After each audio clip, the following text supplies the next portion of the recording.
Welcome to another episode of the Devil's Rest Book Club, where we dive into the details of Christopher Rocchio's Sun Eater universe. I am your sacrificial Cilecin in the middle of the arena host, Cameron, and with me, as he is always, holding the 5-foot-long ceramic sword with the blindfold of justice around his eyes, as he is every week, is Drew. Drew, how are you doing? I am doing fantastic this week, and this week we're going to be covering chapters 47 through 49 of the first book of the series, Empire of Silence. We're getting somewhere, man.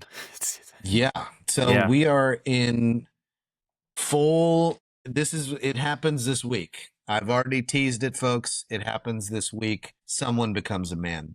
But before that happens, can you give us a recap of what we discussed in our previous episode? Yeah, so last time we got a little bit of a picture of what it looks like with Hadrian in his newfound gilded cage.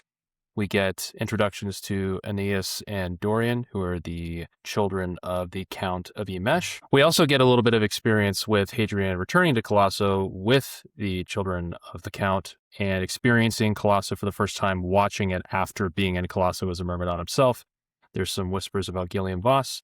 And then we get a massive chapter at the end of last episode where we get introduced to Dr. Volka Ondera, who is here on Imesh studying some ruins and just totally flabbergasts Hadrian, and he's immediately stricken and taken aback by this person. She has some similarities to him, but she's also got a very strong personality that Hadrian doesn't know what to do with. So it's a very exciting endpoint for the last episode that we had.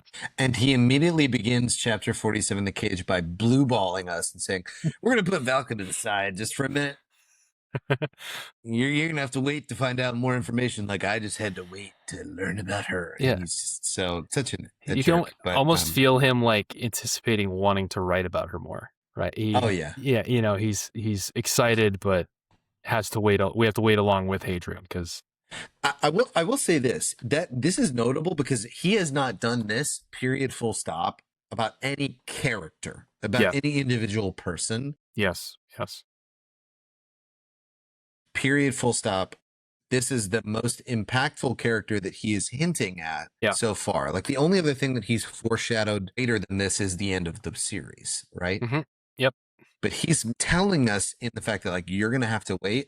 That's something that we as the audience outside of universe can probably take to mean this person might be known to the audience, right? So in universe, this character might be known in history outside of the myth of Hadrian Marlowe. We talked about this a little bit last episode, but I think that's also evidenced by the fact that Volka is mentioned earlier in the book casually, and we don't know anything about it, but in universe, it's possible that there was no explanation needed because people would recognize the name Volka in the text, right? So that's not just evidenced here as you're describing, but previously. So yeah, I think that's probably right, is that the audience in universe would know who this person is, or at least have heard about them or something like that. I love the way that he compares, like, how he must approach writing about her, like an Ashdark circling a matador, which one matador gives me, I'll make the reference, very big Dune vibes, but also the Ashdark being the Venus flytrap dragon thing from the very beginning of the book. Love the comparison of, like, that's how he must approach her, not only from a writing perspective, but also as a person in universe as well, like how he must approach her, getting to know her as a person. Mm-hmm. I will also say, just as a barometer, we're about halfway through the book, and on the Dune thing, one of the big criticisms of this book from some people is that it's too similar to Dune. I will say, especially on a second read, this book feels like almost nothing like Dune. Like, there's like some stuff that rhymes with Dune, but I just, especially on a second read, it's just not Dune. It's so different. It's just so not Dune at all. So, I wish people would stop doing that. I know. I do it because, like, in the same way that we have finished the series and we can say that it is a very different series than Dune is. Yeah. In many, many aspects, but clearly is influenced by it. Like, I am acknowledging the handshakes that Rocchio is, because I love Dune. Like, I appreciate Sun Eater more than I appreciate Dune now that the series is complete. Yep. but I can still also like Dune and like the handshakes and the nods that he's making to the predecessors, even if he ends up in a different spot. Yeah, it's just inspired by Dune. He likes it. Yeah. And it's always worth putting a barometer. We're very far into the novel at this point. I think it's very, very easy to say, I think, for most like semi-objective people that it's a very different story at this point. And I think we can tell that by the experience we're having with the characters and the way that the plot is going and stuff. So, yeah. Yeah. As he sort of sets Valka aside in his discussion, also, we heard about like this boat race, the ship races that were going to happen. It's the biggest event of the year that isn't my brother's, Amphibia and other events that he goes to with the kids. He hand waves those as well. And basically says, anytime that I wasn't out there doing courtly things with Anais and Dorian, I was spent teaching them languages and following them around. Mm-hmm. This whole time he is being kept under close watch, right? He is still in the cage, and he notes the fact that this feels very, very tight. Especially if we look back to his time on Delos too. He had way more freedom on Delos to do whatever he wanted than he did here. Maybe not like as he was going to go be a part of the Chantry, but at least at the very beginning of the book, he is nowhere near as constrained as he is in this moment. Yeah, he feels very frustrated in this brief chapter here. I also comment on, I really enjoy these small chapters that Rocchio does, where we have almost these mini time jump, reset the status of what's going on in the story chapters, where Hadrian will sort of set the mood of how he's feeling and sort of step out of the plot a little bit and be like, I'm feeling super crap and stuck right now, and these are the things I'm regretting, and these are the things that are important. It sort of almost steps out of the story and comments on the situation that he's in a way that isn't like a plot-heavy chapter. It's sort of like a narrative check-in that he does every now and then. Yeah, these interludes. I'll call them an interlude, right? It's kind of like that, yeah. And I actually really enjoy it because it sort of frames the next section of the story for what the author thinks is important for us to be considering. And I just really enjoy these sort of summary sections to spur us into the next section. So very frustrated, trapped Hadrian at the moment. It's very introspective too. And it sort of gives us insight into how Hadrian at the time is feeling, right? That's what these sort of are, is a reflection of his feelings during that time period as he shifts to the next notable section. But it's also a time that we can sort of look at the narrator reflecting on this and see how the narrator's opinion potentially has changed compared to when he was in that time period as well. The narrator postulates wondering in this moment whether or not getting caught looking for Makisom was something that inside somewhere deep he wanted to happen, which seems strange, but at the same time, we know that young Hadrian at this moment has an insatiable desire for arcane knowledge as well as understanding, and the desire for Xenobites in particular to understand him and to be understood by them. Mm-hmm. But the narrator wonders if he wanted to get caught, like for some guilty reason, or to get out of Colosso. He thinks about it. I don't think it makes a lot of sense. I think he just didn't have a lot of foresight personally. It's just, this feels essentially like another data point for our coming of age, naive mistake kind of stuff. We had the initial mistake that took place on his home world that led him into this mess in the first place. And now we're sort of getting more mistakes. He's a very flawed character in this book.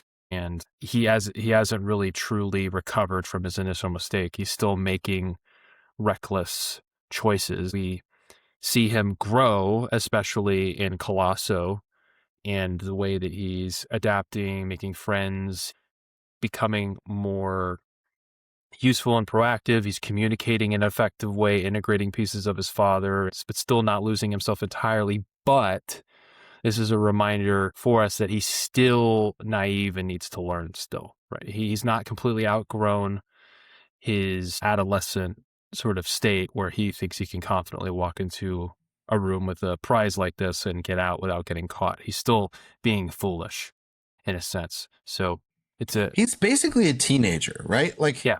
In the Palatine lifespan, he's definitely a teenager. I mean, Yeah. at this time, he's at least in terms of awake years, right? Because there's now the whole concept of he knows it's been 35 years since he had been frozen. He's 23, 24 years old, Hmm. which in the Palatine scale of things is really, really young. Hmm. And he hasn't had a lot of life experience because he was sheltered for a lot of it. So it's interesting to see the way that he's grown, but also the way that he has to grow going forward, and then he will in this next arc that we will embark on today. There's a lot of rumors floating around because he is so active with the young kids now, and he came out of nowhere. Nobody knew who he was, that he had actually seduced Bailey and Mataro to get in this position, the position that the author uses is sinecure, which is a position requiring little or no work. Maybe it's sinecure, little to no work, but giving the holder a status or financial benefit, like a nepotism,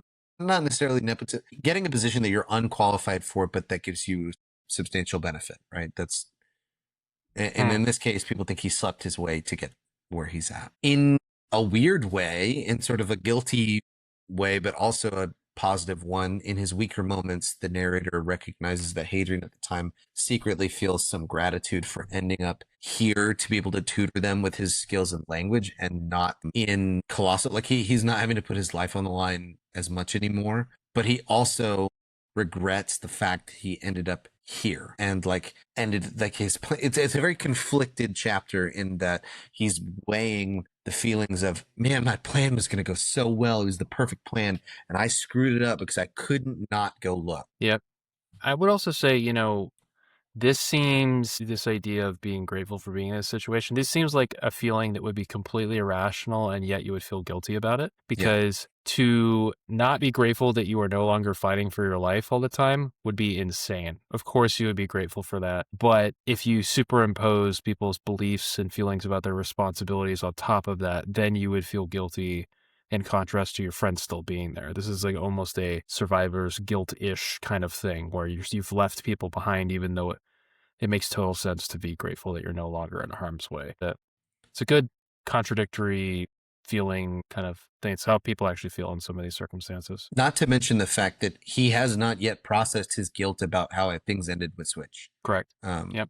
So he also makes note of that on the page here, that this guilt that he has is now bubbling over. Now Yep. that he's lonely and he's had time to think about losing his best friend, where he could have done better in this situation. He also laments about the fact that he doesn't even, he got caught, like let out his deepest, darkest secret that he's a Palatine, and he doesn't even have a ship to show for it. His plan was to do that as part of this process to get off planet, and he can't even do that. Yep. He does note the fact that Hade of Two Crows and Hadrian Gibson are more free than Hadrian Marlowe, which is so melodramatic, but it's kind of true because he can't really be who he is. But I think Hadrian Gibson and Hadrian Marlowe are about as equally free as one another.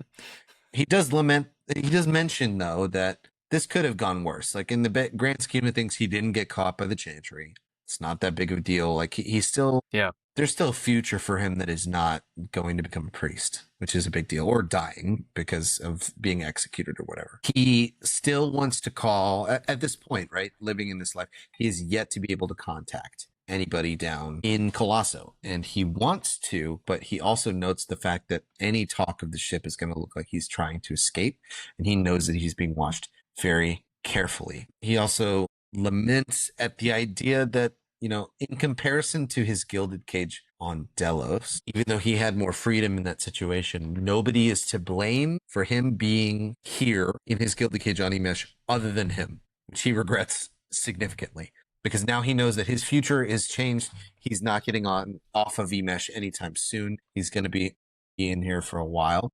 He compares a comparison that, and a reminder I will make to all of our listeners that listen to episode 1 of our podcast where we discuss this. Hadrian Marlowe in this moment is acknowledging in universe that he is a direct descendant of Christopher Kit Marlowe by bringing up Dr. Faustus.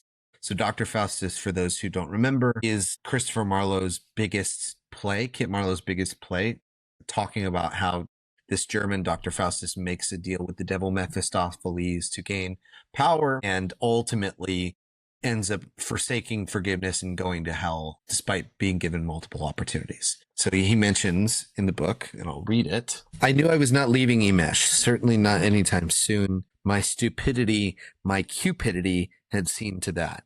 Like Dr. Faustus, I had wanted knowledge, and like Dr. Faustus, that knowledge had cost me dearly and would cost me more dearly still. So again, circling back to like our first episode, Hadrian's desire for arcane knowledge and this ability to communicate and be known by Xenobites is costing him his future. And I love the fact that he's confirming what we had postulated previously and that we'd heard from Christopher Rocchio directly. But the narrator in this series has even read his own descendant, kind of, in the form of reading the Christopher Marlowe version of the story of Dr. Faustus. Yeah, it's interesting because he doesn't have to pursue knowledge this way. He doesn't have to walk into the cage and get caught. He's just being reckless with his desire here. And he could play this game smarter, but he is just putting it so far in front as to not take care of his own self-interest in some sense. So it's costing him far too much. He just isn't as the adolescent nature of this series of actions he's taken is he is not taking into account the cost benefit of all of his actions. He's just looking at the benefit and not acknowledging the cost or the risks. He's overly zealous. So hopefully he learns. ends the chapter saying that it's going to cost him more dearly still. So we'll have to put a pin in that for now. Yeah. As we begin the next chapter, chapter 48, Triumph. So Hadrian again is looking down on the festivities from the Mataro box. And again, he is acting aloof, drinking his glass of red wine and trying to be a wallflower. It seems like every time that he's looking down onto where Colosso happens, he's morose and really dramatic. But today is a special day. It is, according to Anais earlier, the most special day event of the year, if not the decade, because Dorian is his ephebia, where he becomes a man, is beginning. So he is at the head of this parade. Imagine him on like a bunch of what they call beers in the book. What floats is the kind of vibe that I got. But I will note that the term that they used, beer, is very interesting because the definition that I could find, this is the word B-I-E-R, is a stand on which a casket, coffin, or corpse is carried. So it's not just a float. There's some aspect of death associated with the terminology being used here. Now, there may be another definition that I'm unaware of, but that was the one that I found. I thought that was interesting. That is interesting. Dorian is arrayed in full Legion combat armor with a high matter sword in his hand. And I think this is the first time a high matter sword has come up in the series. People have had them on their waist before, but I think his is actually burning open, right? So he actually has a openly used high matter sword. I think that is the first time that someone has had a high matter sword on. Yeah.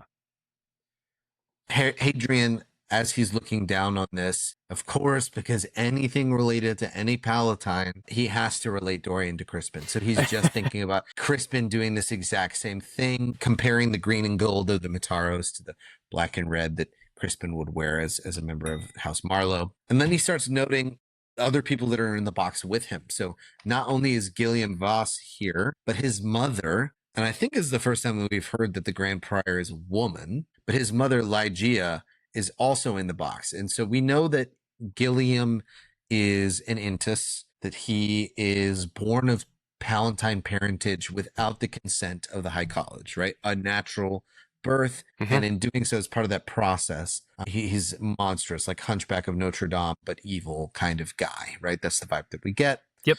This is the first time we meet his parent, any parent of his, and it's his mother who's the Grand Prior, Ligeia. Hadrian in the moment is disgusted that this, because he can tell that Ligeia is an older woman, like a pretty old, that he can assume because she's got silver white hair and things like that, but is a Palatine, clearly is a Palatine. She's not patrician.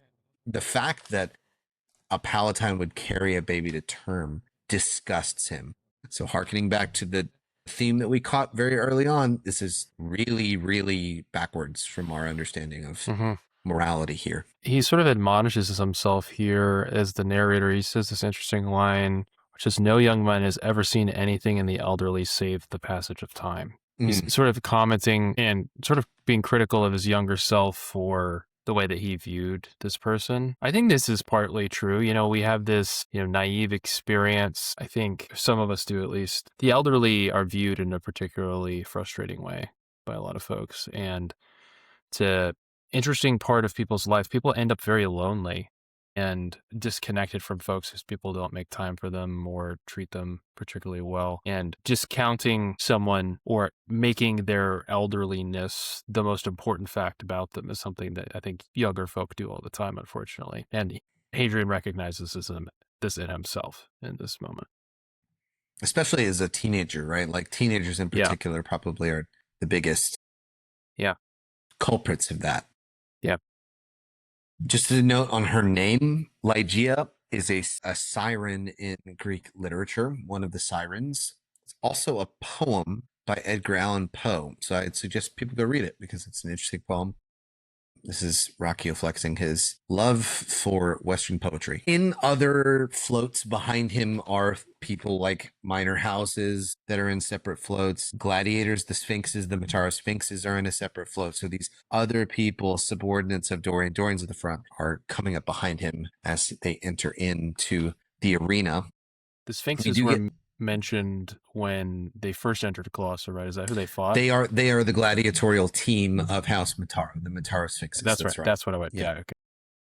So it's their home field, right? It would be like you're hosting an event at American Airlines Center and the Mavericks show up or whatever. Okay. Gotcha. It's that kind of thing. Or the Cowboy Stadium and the Cowboys show up. Mm-hmm. There's a mention of somebody different than people that we've met before. There's some minor houses that maybe we'll get some more screen time later, but there's a mention of a new title, somebody who is a Knight Tribune, Knight Tribune Smythe from the Legion. So we have a legionary representative here as well from the Empire, from the military. I looked up what a tribune is, or a tribune. A tribune is a legion officer in command of a cohort, 4 of which make up a legion. So this person, if you think of one legion as like a giant naval and army force, highest up here, there's a person who's the highest up of that legion, which I think is the first strategos, which we heard in a previous episode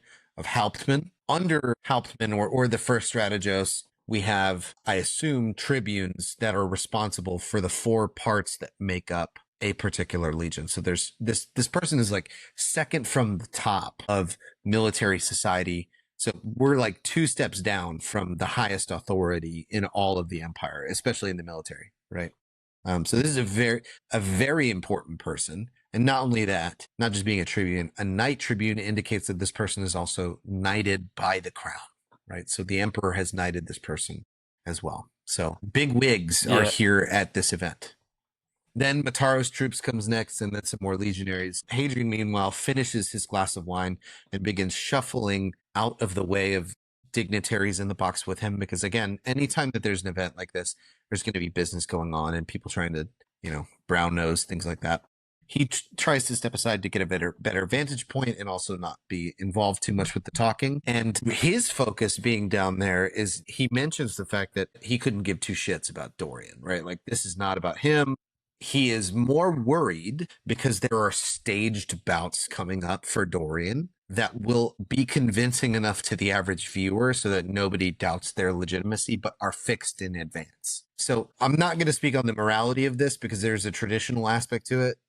People can make their own opinions on whether or not it is morally good or morally bad. I will say, just as a point of fact, for instance, matadors, when they go in bullfight in Spain, are fighting a bull that is already bleeding. They have spears in its neck, and they are especially angry and sometimes drugged, right? Yeah. To make the animal's senses more dulled. It's not necessarily as fair or an even a fight as it potentially looks. But that is the reality of the situation. Like, a matador is there to kill, and matadors still lose in the situation, and they kill the bull that way. That's a kind of staging of a bout. So even though that there are staged bouts, and presumably because Dorian is wearing full armor, he's going to be totally fine.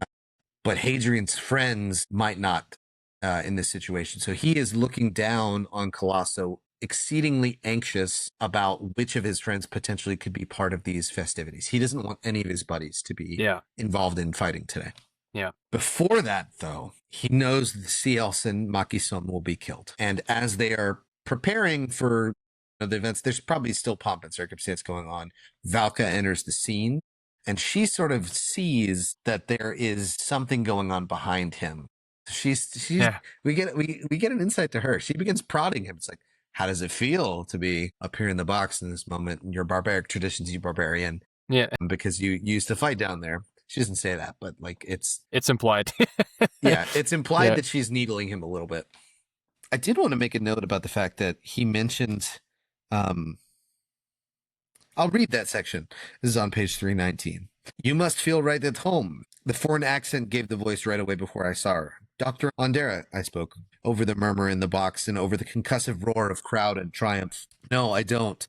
The truth was, I couldn't imagine there was anyone in all the Colosso that day who felt more out of place than I. I should have been arming myself, not wasting my time among the nobility. The nobility. When had I started to think of myself as something else? So, to your point from the last episode, he sees himself as different. He does not see himself as a Palatine. He spends, a few years in the streets and on the Myrmidon side, and he sort of does not see him. He's buying into his own alibi a little bit of not being part of the nobility. He feels, I think disoriented or disconnected from his class because of his beliefs in some sense, right? And Yeah. it's sort of a point of connection here between him and Volka. This was present in the previous chapter when we meet Volka and she's critical of the way they're treating the Umand, for example, in a way that Hadrian identifies with. But now she's sort of being, even in the last time we saw her, she was being critical of Colosso. He's sort of like kind of vibing with that. Like, and he says, I'd rather be down there than up here, frankly. And actually, in some sense, I think he actually means that. He really detests this situation in a way that she openly detests it. And even though his position is, he's sort of still a part of this culture in a way that she's not, they sort of like this like mutual understanding that he's different for some reason. She's kind of sussing that out still. It's their sort of first point of rapport that's building. Specifically, I just thought about this. When I read that initially, I thought, yeah, dying compared to potentially dying in a stage bout compared to being up in the box. Yeah. Okay, there's a realistic aspect of like anybody would wish not to die in a bout that you're guaranteed not to win, right? Mm-hmm. But I thought about it just now from the other perspective too. Like if he's down there in Dorian's beer or whatever, he's looking as he's closer to the action where his friends could potentially die, right? So maybe his rather be down there than up here. He says no, but never mind. I'll scrap all that. It's totally just him saying he'd rather be fighting on the Myrmidon side than being up in the box. But yeah, whatever. I'll just cut all that part. All right, back to it. And in the flirting sort of nature that you mentioned here, the rapport building, he immediately apologizes at the fact that he has not yet taken her up on her offer from the previous episode to come and see the holographs in her room. And the kids have got me so busy. I'm teaching. But in reality, he's just like, how am I going to go and talk to this girl? She's so cute. She likes all the things that I like. I am having a hard time separating whether or not I am projecting into this a little bit. This feels like super flirty to me. I like this interaction. He also just seems a little flustered. Like, oh yeah, like, what are you going to do if the like wild tattooed lady tells you to come check out holographs in her room? Like, what are you supposed to do with that as Hadrian? Hadrian doesn't have, Hadrian can't handle that. I don't know. And she's dangerous too because she doesn't believe in she's kind of a, it would be like somebody who's really into astrology picking up a good little evangelical Christian boy or a Catholic boy. Somebody's into witchcraft. Come check out my moon rocks in my quarters. And you're like, oh God, I'll check out more than your moon rocks, lady. No, but you're right. You're 100% right. I love the fact that Hadrian he's being honest with, I wonder if there's a temptation writing this so far in the future for him to be like, I was the most suave, whatever. I sense authenticity because like, why would he read the awkwardness and the terribleness of trying to impress a woman and failing at it miserably or the awkwardness that he feels internally or the difficulty that he has with it? Why would he write that on the page? It's of no benefit to him. I think he kind of detests the suave confidence thing. I think it's part of the reason he hates Crispin, is that there's like something about he doesn't want to be this charismatic, confident person. He wants to be this like brooding, like interesting, deep thinker. Yeah. But I mean, this guy's also a hero, right? I mean, to some extent, right? We've seen him win in Colosso. It's an interesting play on the fact that this guy's basically Zorro, but also bad with women, because you don't see Zorro be bad with women. I appreciate the sort of flip the script in the archetype here. She begins asking him about his past, like a few questions. He starts dropping hints here and there, but he's in public, and in this, even though it's loud and things like that, there's still eyes on him. He has no idea who's listening. So he can't really say anything too particularly straightforward with his past to her. And he notices Gilliam in the box, and immediately his attitude completely changed. He feels super uneasy. He thinks about the fact that on Delos, Gilliam would have been burned at birth. And he postulates and wonders, I don't know if as Hadrian the narrator, probably, if the unease around Gilliam is the man himself, like his actions and who he is, or if it's the fact that he is deformed from the Palatine perspective. How easy I thought the world was in those days, he says, imagining that all enemies might be as twisted without as within. I've since learned otherwise.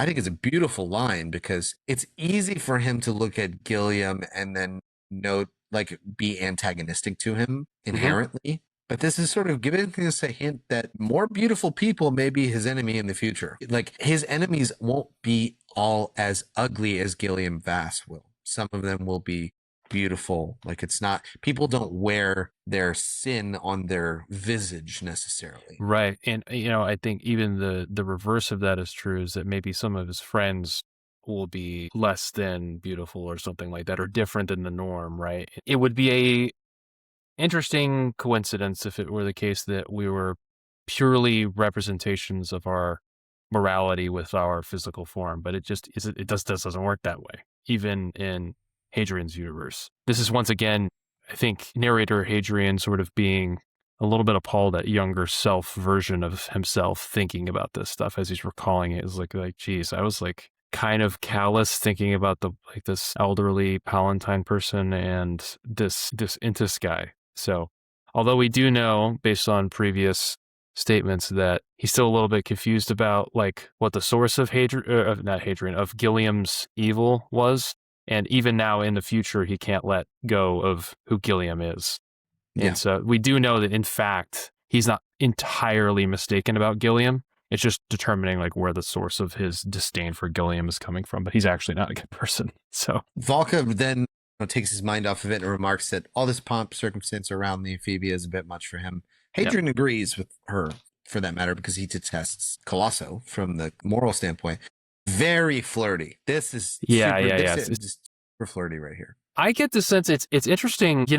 I get the feeling from Valka thus far, we haven't seen that much of her, is that she sort of, gets off on stirring the pot about cultural issues. Yeah. And it's a interesting thing, because you can imagine a person being in this environment, stirring the pot, and people will be like, oh no, come on, like it's cool, it's tradition, like this is what I mean. And so she gets like resistance. It's got to be super strange for her, walking up to this guy. She's like, this is a lot. And he's like, I actually agree with you.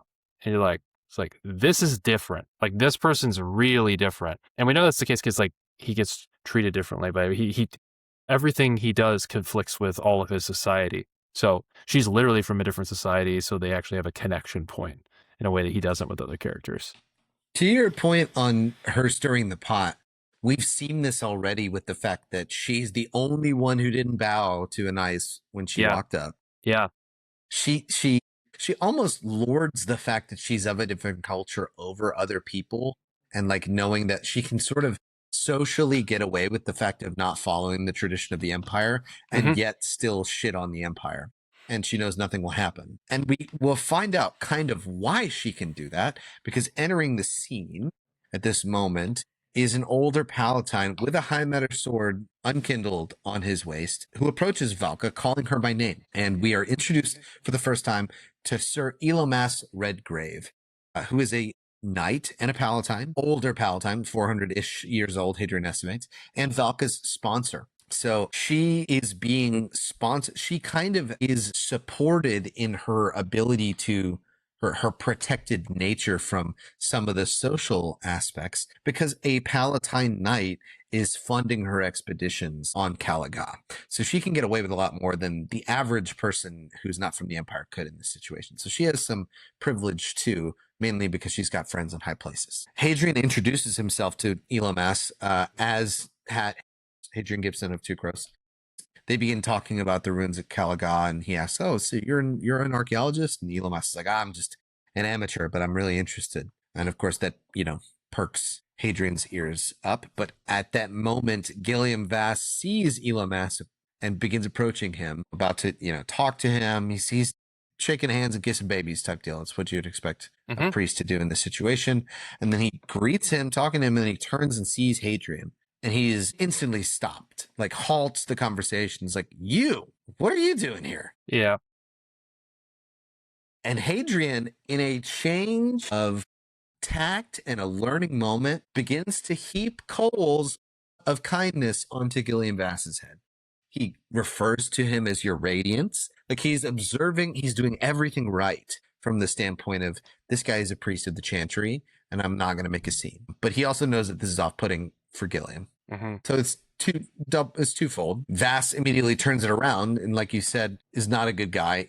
Begins insulting Hadrian. Says, "Last time I saw you, I stunned you. Like, you're a bastard. What are you doing here? Didn't know that they let your kind here." Yeah. To which, if you were to do that in polite society at all, even if this person is lower than you in polite society, it's bad form, super bad form.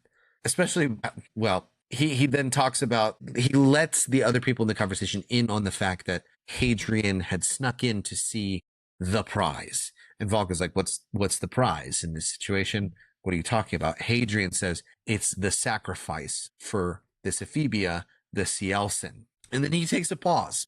He says, Vass is a perfect avatar for what the Chantry is. He's wearing fine clothes. Because of his affliction being an intis, or his nature being an intis, his veins are more visible than they are to other people. So he wears extensive makeup, cosmetics to cover up some of his physical features. But with the fine clothes and all of the makeup carefully applied, they mask an evil or a horror underneath. Hadrian thinks it's a perfect, visible metaphor for who the Chantry are as a group. Vass then looks at Hadrian. Is surprising that he still lives and that wasn't like chopped up by the Cathars after getting caught, and then feeds into the rumor that he knows is going around, saying that is Bailey and Mataro starting a harem, with Hadrian being like the first. So feeding into that rumor of him sleeping his way to the top. Elomas, though, gains a lot of credibility in the moment because he steps in and he says, "Jealousy looks bad on you, Gil." He sort of like deflects and begins insulting him back, which is great because Hadrian inwardly is really happy, one, that somebody's coming to his defense, but two, also wishes that he could show his true nature off because he has to pretend to be patrician. Because if Gilliam Vass knew he was Palatine, regardless of his social standing, there's no way he would be able to treat him like this, because the Palatines are the highest of society, especially not in Intis.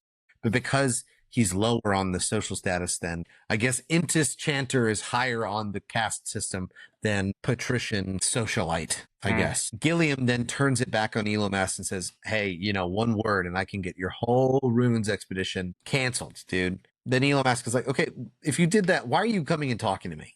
Gilliam's like, "All right, I was going to congratulate you. Your niece is born or whatever, but I didn't know you had such filth around you or whatever." He like throws it back on Hadrian. There's this one moment that I'm confused about. I'm interested to hear what your opinion is. He pulls out his handkerchief and brings it to his nose, and it smells of coffee and cinnamon. I have no idea what this movement is when he does this. Is it like some sort of stimulant? Like, I mean, coffee and cinnamon, I get the whole spice melange vibes, but what is this action happening here? So I don't know off the top of my head. I'm wondering if it is planting a seed for later to reveal what it is. It also sometimes, to flesh out a character, you give a character a thing, like some sort of tick or like a strange thing that they do.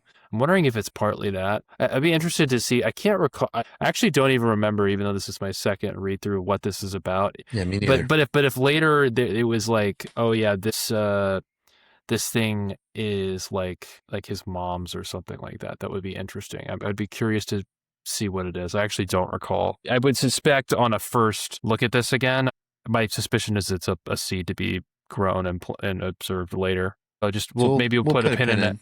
Yeah, he's like Uh, super gross, by the way. Like Very rude. I mean, he's like, Extremely rude. yeah, he says something about like, oh yeah, like I came to you with congratulations, but seeing you in the company of barbarians and heretic whores, you're like, Jesus, bro. Like this Yeah, guy is yeah. like, just like, a heretic whore is referring to Volca. Super intense, gross guy, right? You can imagine almost his character is really fascinating, actually, with Rockio's commentary about like what made him this way. You could see a situation where, a person like him develops a inferiority kind of complex due to the way that he is treated or the way he views himself, and that comes out as like this need to win social engagements or like grab as much power as possible to feel a sense of social security, essentially. And so he's become cruel. Like, I mean, even in this situation, I mean, he's just, the cruelty of it is really quite astonishing. And his whole persona is sort of turned into this cruelty. Like, he didn't have to be this way, but it's sort of become the monster that society has decided he was or something. He's a really good character, Gillian Voss. Yeah. Very fascinating. I will say the reason he calls her heretic, at least to some extent, is an indication that he understands that she works with technology more than the Chantry would allow, right? Mm, That's where the heretic comment is coming in particular. We yeah. know that because of her trying to explain the data sphere, like some of the technical terminology that you and I might be aware of because we use tech compared to this society that Hadrian was sort of didn't know anything about when he was talking to Valka in his initial indication is hinting that she works with tech in her society way more than people in the empire do. And so that's where the heretic comment is coming from. Yeah, heresy, which is probably worth reminding in this universe because we haven't talked a lot about that, is going against like clear beliefs of the Chantry would be heresy, but a lot of it centers around technology, right? Because Yeah, of the they're the gatekeepers. it's worth reminding it isn't simply saying like that Earth isn't God or something like that. If you're like, hey bro, check out my iPhone, they're like heretic and they're just Glass not the down with planet. it. Right, exactly. Yeah. It's scary. It's so scary. Yeah.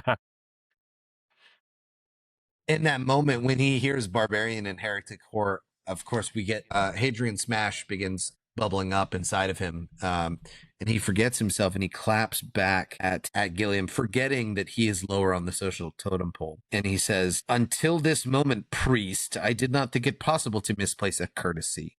I felt myself scowl and smooth the expression away. Gilliam bared his teeth as he reached for a reply. Finding one, he opened his mouth to respond, but the words vanished, boiled away by a terrific hiss that rose from the crowd like a steam, drawing the unseeing forward to the edge of their seats and dragging eyes upward to the massive screens that projected the views of proceedings on the floor. How many times had my helmeted face been there amongst my fellow myrmidons? I felt almost I had never seen those screens, that Colosseum before, seeing what I saw there then, the Cenobite, pale as death. They had given it a shift, one of white dishdasha, one of the sort the clerics wear beneath their robes.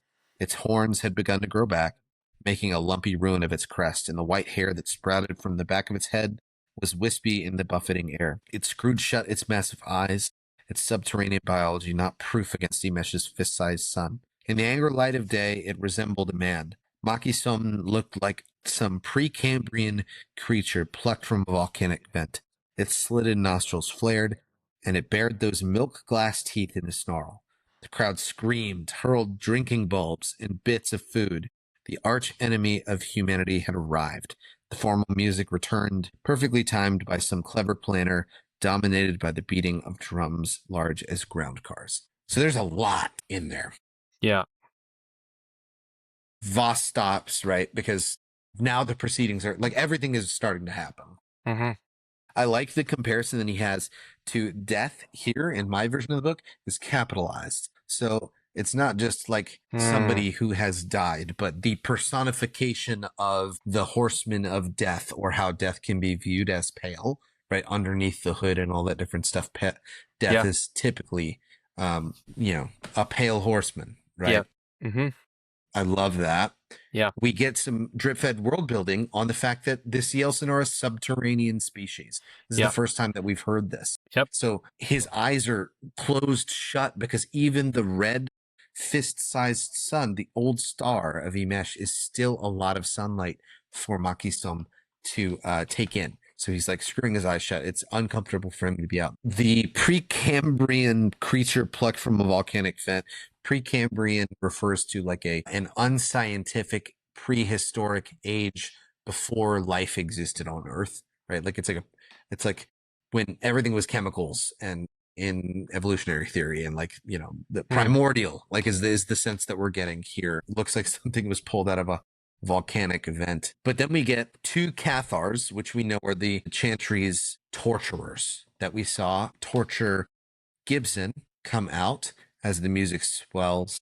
The Grand Prior begins this sort of liturgical statement, like the earth will return, she has forsaken us. There's a very religious aspect to what is going on here as she begins this liturgy. And I wanted to read on page 324. The earth has left us, vanished into the dark. She let these words hang in the air, waiting for the common refrain. She has forsaken us. The crowd grew silent in the wake of the words. So there's like a call and response aspect to this as well. Yeah.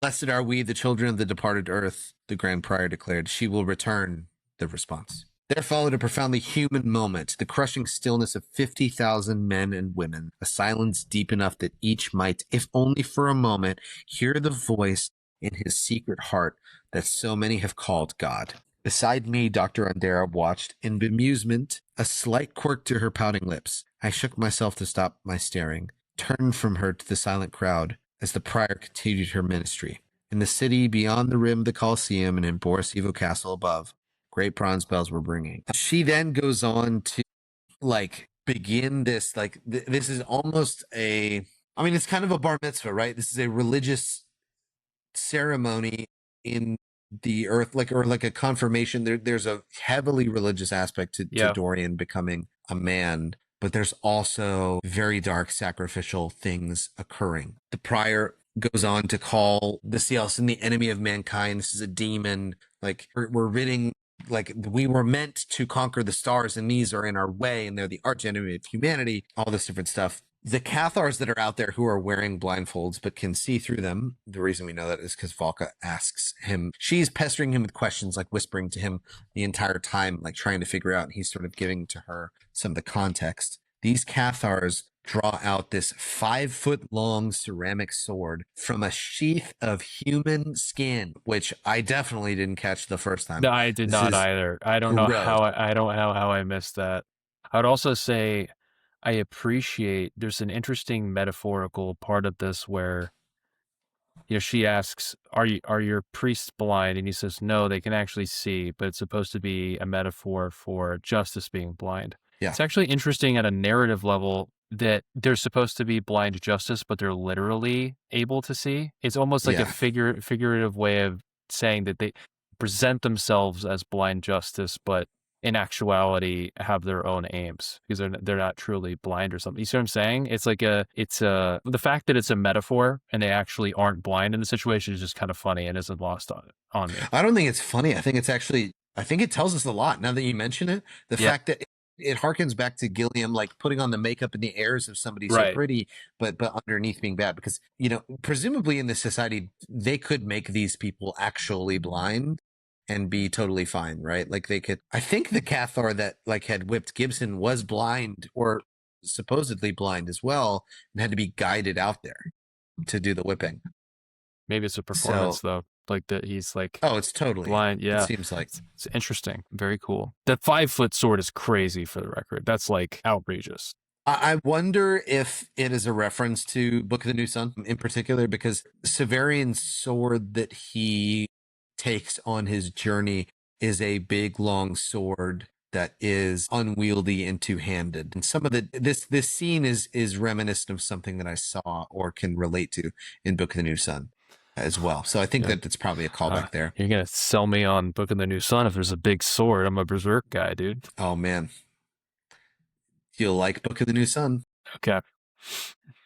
Maki's thumb in that moment is made to stand, but Hadrian can tell even from the box, it's clear that it has been drugged. Mm. The Cathars, pull the arms back on the Cilecin, and rather than giving like a vertical cut down the throat, like they pull its head back, and like in this horizontal cut, like it's not a vertical cut. It's specifically one huge spinning horizontal cut. The head is parted from the shoulder, so like it's a huge show. Like this is not a mercy sacrifice thing. This is meant to be visually stunning. They swing horizontally and cut the head off of Makisom. All of the 50,000 people cheer. Hadrian looks down at his feet, disgusted. The Cathars, clearly not blind, take the head of Makisom and present it to Dorian. Dorian lifts it by its hair in the crowd and almost drops it. And Hadrian, as he ends the chapter, whispers farewell to Makisom in the Cilecin language. Yeah. That's where we end chapter 48. Another interesting detail is they have like black, oily blood. Black blood. Yeah, it's brutal execution. I will say, I think it's worth commenting. I appreciate that our first introduction to Cilecin is so small in some sense, right? We don't, there's not a raiding party that the legend Hadrian and Marlowe fights or something like that. This feels like it would be a chance encounter, and I just really appreciate the reserved nature of that as an author. You've got a space opera you're writing, and the way you introduce the foe is by pulling it out of its normal context and executing it. This is a vulnerable, it's not a threat to anybody in the situation. It's just imprisoned. Yeah. It's a very interesting way to introduce your villain. It's fascinating, and I really like that the Cilecin were introduced this way on the page. The patience of it is what I think I really respect about it from a writing perspective. So I really like our first intro to Cilecin. We'll have to see what they're like when our main character has more opportunity to see them in the future. We'll see. So that's an interesting thing, and I want to actually bring up a comparison to another influence on this series, Lord of the Rings, right? The moment the Nazgul get introduced, it's clear they're bad guys from the moment that you see them like on the road. Yep. Like while they're like leaving the Shire. Every time an orc is introduced in the Lord of the Rings, it's a bad situation, and they're in a horde, and they're evil and unspeakable. And so to hear that there's this huge war that happens, and that Hadrian is responsible for ending this war, it really, and how that has led to the eating of a son or the destruction of a son on Gododin or near Gododin. It's really, really strange to introduce that antagonist, potential antagonist from what you hear, this way. Yep. We know that they have hinted at the fact that they eat people, like as sustenance. Mm-hmm. But all that we've seen of the Cilecin up to this point is that they have faculty for language, that they have children, and like can indicate when somebody understands, like that they speak like children, so they have a society, and that there's some sort of honor-based warrior culture here with the interaction with Makisom. So this is very different than like in Lord of the Rings, where the bad guys are instantly bad or whatever. It's really going to beg the question down the line of what goes wrong with the Cilecin that makes this so terrible. Yeah, it would really be like, Frodo and Sam are hanging out, and there's like a random orc in a cage, and they're like, yo, what's that? And they're like, it's an orc. And then they execute it. And that's the first time you see an orc. It's like, it's kind of like they meet Gollum having heard bad things about Gollum, but then Frodo like feels sympathy for Gollum because like Gollum is somebody, that the ring has corrupted and he understands or whatever. Yeah. Right. It's kind of similar to that. So like Hadrian has heard stories of the Cilecin. Yeah. But his interactions with them have been not nearly as evil or as bad. The only experience he has is a brief conversation where he thought the thing was scared of dying. Yeah. That's the only experience he has thus far. Very weird, because you have so little data to go on in terms of his experience. And so we'll just have to see. It's a big question mark, and it's just a wonderfully patient thing to do by him. I think it's brilliant writing, frankly. I love the introduction here. We begin our final chapter of the day. Chapter 49, Brothers in Arms. Hadrian is clearly flustered and frustrated in this scene, asking a guard at the front of the palace why he's being interrupted. Apparently, Yep. he was in a brooding mood on the balcony, like in the sweaty air of Imesh, and when he got interrupted by a runner who came up to his room. It's just nothing but sweat and charcoal in that room, dude. It's just Yeah, like, yeah. just if you had to avoid catching him in a broody mood, you would never talk to Hadrian. It'd be Oh impossible. man, he seems insufferable. Like some of the things Adrian does is just totally teenager insufferable Yeah. edgelord stuff. It's hilarious. He mentions the fact like somebody said that there's somebody to see me. Like this doesn't happen. What's going on? And coming out of the back room with guards laughing at him enters Pallino, which So hyped. I love. The aura Pallino has is just so awesome. It's great, dude. Yeah. I was hyped to read this. Yeah. It's really exciting. Pallino, one-eyed Pallino with this blue eye, looks him up and down and notes the fact that, hey, Gen was right. You know, they could, the whole your radiance thing, he really was right. Hadrian claps back and says, "Ah, you look like shit." And then he sort of like pauses because he thinks that's a joke. Like he's trying to joke, but he also feels this gap between him and Pallino that wasn't there before. Like the familiarity that was previously there is now gone. Yeah. And then he begs the question, okay, he's here. He must be here for some reason. Did somebody die? It's like, what? No, we thought you were dead, you bastard. Why didn't you talk to us? Like, why all the secrecy? It doesn't seem like you're a prisoner. But why didn't you contact us or whatever? It seems Switch was right about you. And that moment, Hadrian realizes a few things. One, he's taken aback at the fact that Pallino is talking so openly about this, especially with people in the around the palace guards. And then Hadrian asks for privacy. He asks to go on a walk with Pallino around the palace grounds on the outside, and the guard says, "You know that you're not allowed to without an escort." And he's sort of indicating to Pallino, "I'm not as free as you think that I am." And so they go, similar to when he was talking to Gibson on Delos, behind a pillar, they inspect a fresco, a mural on the wall, and Hadrian begins talking to him saying, "Hey, I couldn't send you a message." But Hadrian then tries to pull all the information out of Pallino that he possibly can. Like, how is everybody, all this different stuff. Pallino, looking at the fresco, is like, "I love this mural." And Hadrian's insufferable Hadrian is like, "I couldn't help myself. I corrected him and said it was a fresco." And Pallino's like, "I know what a fresco is, you freaking idiot. Of course I do." Like, it's just so, Hadrian at this moment in this book is just such, like, I'm reading myself into it because I know that I can be that way. But man, is he insufferable. He's so insufferable. Pallino remarks at the idea that, like, this plan that he had to go off ship, because he knows at this point that Hadrian knows that Switch has told them some of the info, as Pallino reveals the fact that, like, your plan to use your dad's money was a really good idea, and it's a shame it didn't work. Mm-hmm.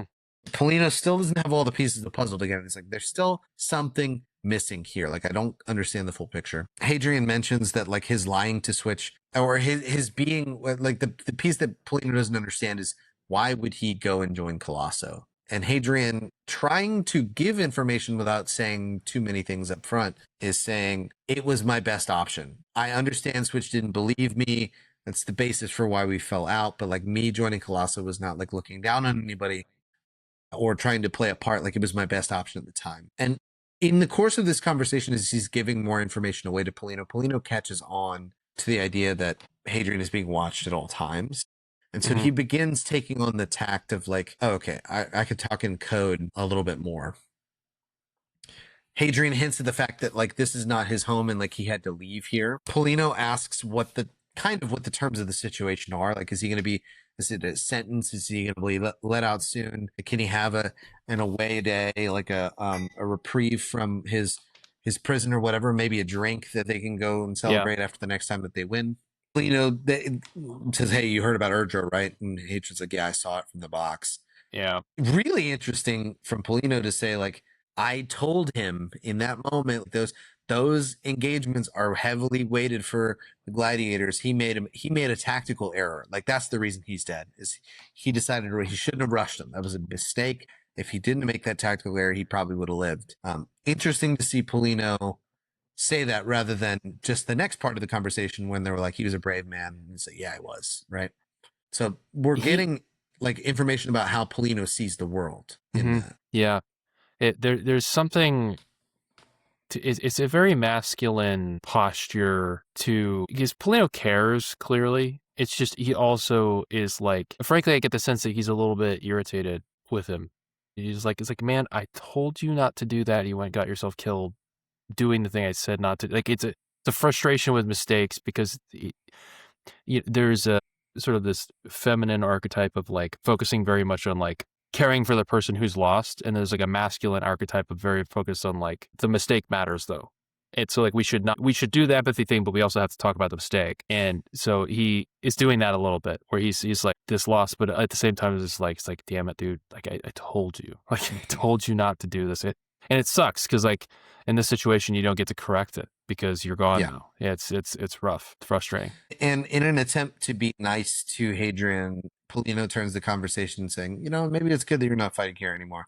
I would have hated to see you die like Urdro would. Mhm. So it's kind of a dig. It's kind of him being polite in his own gruff way of like, man, it would have sucked if that was you. So I guess it's kind of good that you're not potentially dying anymore in this. This hurts Hadrian. He indicates like, oof, that makes me feel double bad because now I feel like I'm a traitor and I feel the survivor's guilt of like, I saw Urdro die from the box. That already pinged my survivor's guilt. Now one of my good friends and one of the guys I was going to go off planet with is also saying that, and it's reminding me of the fact that they could still die. Hadrian then still tries to delicately explain like, hey, I'm not here of my own free will. Like I cannot leave, but I can still buy the ship potentially, right? He could still initiate the transaction. He could use them as sort of proxies. He already had the conversation with the person on the clan part. So maybe he can, still use his land to set up his friends from a distance to work for him, right? So maybe he can buy the ship with his ring. Pallino and Switch and Lara can all go and start that life for him. And maybe in the future, he'll be able to do something about it, or at least get some money out of it while he's in this cage. Pallino's eye narrows. He says he'll think about it. He also says he'll talk to Switch on Hadrian's behalf to try and help them reconcile. And he uses the term, where we get the name for the chapter, it's not good for like these brothers in arms to fight, or brothers to fight, or whatever. And that makes Hadrian like his heart leap for joy. The fact that like Pallino, this gruff bastard, like looks at him and says, "You're still my brother," essentially. Yeah. Hadrian asks why he had the guards laughing. Pallino's like, it's war story stuff. Don't worry about it. I love Pallino. He's one of my favorites. So great. He's so great. He's awesome. Hadrian actually grows the balls to say, hey, how is Switch doing? How's he doing? Pallino says, he and Gen, they talk shit sometimes, but I can tell that he misses you. Hadrian then asks Pallino to tell him I'm sorry, and I would tell him myself if I could, but he can't because he's locked in his gilded cage. He also promises to give them a full explanation of why he is there, but he can't at this moment. And then Pallino gives Hadrian some, Legion wisdom, like, don't worry about it. Like, this isn't goodbye. I'm going to hold you to that old ship thing, Hadrian. And who knows? And like, as he's leaving out loud in front of everybody, it's like, and who knows? You might need us if you ever wanted to skip town. It's like, he's been so quiet at the very, like throughout this whole conversation at the very end, as he's leaving, bristles Hadrian, to say like, all right, keep him on his toes here. But I wanted to get your thoughts on this interaction. Yeah. Because there's a lot of discussion between them. How do you find Hadrian and Pallino here with regards to what I think how is he handled the situation? What I think is most interesting about it is, I'm reading an interesting book about trauma right now. And there was a really fascinating section about human relationships and attachment security that really stuck out to me, and it's really leaping into my mind now. We have this pattern of relationship as human beings where we have sort of like joyous interaction when we're interacting with someone we are in a relationship with. So we're having a good time, relationship connection. We inevitably make a mistake because we're imperfect, or we step on someone's toes on accident. There's a rupture. And then in a healthy relationship, there's like a appropriate response to the rupture. So I step on your toes. I notice that I've stepped on your toes. And then I try to repair a relationship because now I've stepped on your toes. We soothe, and then we can get back to doing whatever we're doing because we've now repaired the rift that was generated accidentally, as always happens in every relationship, even healthy ones. And what we're seeing here is a discrepancy between sort of the way that the rift that occurred with Switch and the rift that has occurred with him and Pallino, given what's happened now. And we're seeing how Pallino has the capacity to come into this situation frustrated, but with an open enough mind to adapt to new information. There's a moment where he gets frustrated and angry, but when Hadrian asks to leave and the guards tell him no, you can sort of see on the page Pallino updating his data is like, okay, that makes sense, because now he's understanding this is not as simplistic as initially he thought it might be. And he has the emotional maturity to update his model and not just stay frustrated and just blame Hadrian. So he's attuned to the situation. He is really, even at the beginning, when he's frustrated, what's interesting as well is that he's making repair attempts. So he is making efforts to, he's cracking jokes, he's being silly. He's starting the situation off in a productive way, even though at that point before receiving the data about the guards, he has reason to believe that Hadrian just up and left. One of the things we know about conflicts is that the way they start can very reliably predict how they end. When we're talking about improving communication and conflict resolutions, one of the things that we always talk about is softening startup. It's like, how do we start the situation in a non-confrontational way that increases the likelihood that this goes well? So all that to say is that Pallino did a lot of things right in this situation. So number one, he starts the conversation softly. He updates the model with new data, and he keeps his emotions in check throughout the conversation. He still expresses frustration with it without going too far and blaming. It's interesting. This gladiator is very emotionally intelligent. He has good conversational and conflict resolution skills. He gives me the impression of a guy who's had to resolve a lot of conflicts, maybe as a military man, resolving conflicts between soldiers and like going in these situations over and over again. He's gained some wisdom on how to do this. Pallino is a good friend in part because when you inevitably make a mistake, he has the capacity to listen, understand what happened so that you can move past it in the friendship. So really interesting interaction, and we get to see the contrast between how Switch felt like this. I would also note, I think it's important in the contrast that Switch has a history of sexual trauma with Palatine. Okay, obviously is going to inform his mistrust of Hadrian after finding this out, and that sort of corrupts a lot of the interaction.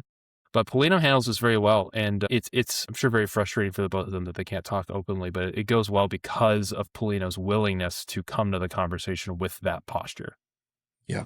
Yeah. I think he mentions too, right? You're a bastard, but you're not the worst bastard I ever met. Yeah. Yep. And so I wonder if there's also, from a psychological or standpoint as well, one, we know Pallino, at least in terms of his experience, not only has had to deal with the Legion, 40 years in the Legion or whatever, and, losing a bunch of guys there, but also 5 years in Colosso and having to learn how people come and go and being in the fodder pool is, right? He's the most expert guy. So there's like a leader of men aspect to conflict resolution that he has, like it's a very practical. There. Yeah. Yeah. Down, boots on the ground, very practical. Yep. Demeanor with this stuff. But I'm wondering in particular too, I don't know how many clients you've had that are military, but like, is there something to the military experience, like the veteran experience, that is informing some of this behavior as well, like life being too short or... Oh, that's interesting. There is something unique and specific about shared traumatic experience in this. It can create this sort of sense of brotherhood, of like they get it kind of a thing because of their shared experience, that forms really deep bonds for sure. Deeper the attachment security may evidence or produce a higher willingness to try to move through and move on from conflict because you really want to preserve the relationship. So that's present. I think the other thing that is sort of hearkening to what you were saying is the pragmatism of it all. He mentions this fact. He's like, I was around some real bastards in the military, but we were on the same side, right? And so we had a thing to do. We were moving in the same direction. I think when you have a situation like Pallino where you were in the boots on the ground situation, I think you realize, listen, we're just literally not going to get through this next trench if I can't put this aside. And this guy's a jerk, and we still have to go to this trench. And like you said, Hadrian's not even that bad, right? And they're still on the same side here. So I think the pragmatism of it, alongside the intense brotherhood that comes from a year served in Colosso, probably is doing a lot of heavy lifting for them in their relationship. Yeah, we don't know how many of his engagements were with Pallino, but like Tons. we know that he had 57 group engagements. So yeah, they know each other, and they know each other really well. Yeah. Right. And if that's only in a year, it has to be fighting multiple times a week if it's less than a whole year, right? Yeah. It's crazy. Yeah. But that's where he ends with a hopeful note, albeit a funny one at the end. I love Pallino's demeanor, like his jokingness. Like I love the way that his comedy, gruff, sort of off-putting nature leaps off the page, especially to Hadrian, who's very melodramatic and over-serious.